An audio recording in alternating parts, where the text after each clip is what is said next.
இன்றே டவுன்லோட் செய்து உங்கள் ஃபேவரட் ஷோக்களை என்ஜாய் பண்ணுங்க. ஹாய் வர்ஷினி, வந்து ரொம்ப நேரம் ஆச்சா? இல்ல ரொம்ப நேரம் ஆகல. சரி, ஏதாவது சாப்பிட்றியா? இல்ல அதெல்லாம் ஒண்ணும் வேண்டாம். வேண்டாமா? ஏன், உடம்பு எதுவும் சரியில்லையா?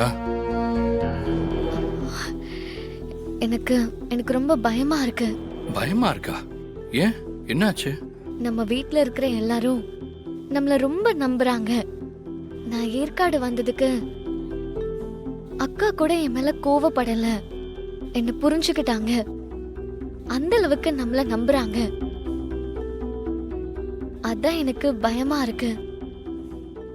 என்னால இசை அக்காவோட லைஃபுக்கு ஏதாவது பிரச்சனை வந்துருமோன்னு தோணுது. நீ எதுக்கு கண்டதையும் யோசிச்சு உன்னை கஷ்டப்படுத்திட்டு இருக்க? இங்க பாரு, நமக்குள்ள நடந்த நெருக்கம் நாமளா விரும்பி நடந்ததில்ல. எல்லாம் அந்த ஸ்ரீஜாவோட குறுக்கு புத்தியால வந்ததுன்னு நான் தான் அப்பவே கிளியரா சொல்லிட்டேன்ல.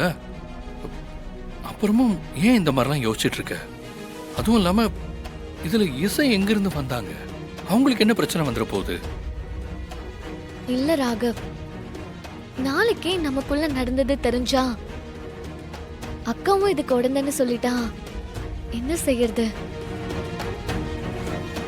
இங்க பாரு வர்ஷினி, முதல்ல நமக்குள்ள நடந்தத நீயும் நானும் சொல்லாம எப்படி வெளியே தெரிய போகுது? ஒருவேளை நான் கன்சீவ் ஆயிட்டா? ஏய் வர்ஷினி, அப்படியே ஆனா கூட நம்ம அதை வச்சு எங்க அம்மா கிட்ட பேசலாம். இதுக்கு தான் நான் பயப்படுறேன் ராகவ்.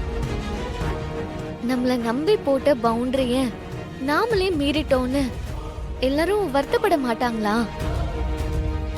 நம்ம மேல வச்ச நம்பிக்கைய நாமளே சதிச்ச மாதிரி ஆயிடாதா? வர்ஷினி, இப்படி நீ எல்லாருக்காகவும் யோசிக்கிறத முதல்ல நிறுத்து. நீ ஃபீல் பண்ணாம இருக்கணும்னா நான் என்ன பண்ணணும் அத முதல்ல சொல்லு. நான் ஒன்னு சொல்றேன், நீங்க கோவப்படக்கூடாது. அதெல்லாம் இல்ல, நீ விஷயத்த சொல்லு.